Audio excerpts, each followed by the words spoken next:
Well, you can imagine, you can listen to that. That student got a absolute one of these giggles from the, and it was a really great way to start the session, just to have a laugh and actually to put some power back into the hands of the students. And I apologise. I think last time I said the most important thing you always have to do is apologise for when things go wrong. So I apologise for that little glitch.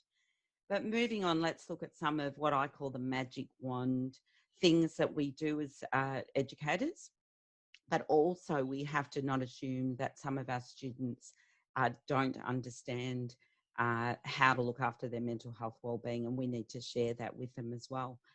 Probably one of the best lessons I've ever heard was about a feather in the sand, where the Canadian Indians used to place young men, put them in the sand with a feather, and ask each of the young men to describe the feather. Now, in turn, depending upon the perspective of the young boy, plus obviously their own individual personality, every story was different. And what they were actually teaching them was actually about the concept of perception.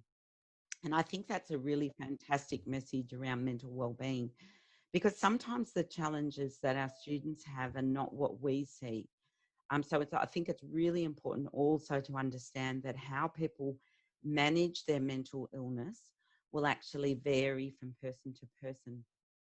Now, it took me many years to develop this wheel, and this is my wheel of recovery. So these are the things that actually keep me mentally very well and keep me in a good place. Obviously, we don't have time necessarily to discuss the wheel, but I'll be touching on some of these things as we move forward. But obviously, the big one for me as an educator is to continue to educate ourselves around mental illness. And we spoke about that last week, why we need to know what we're recovering from.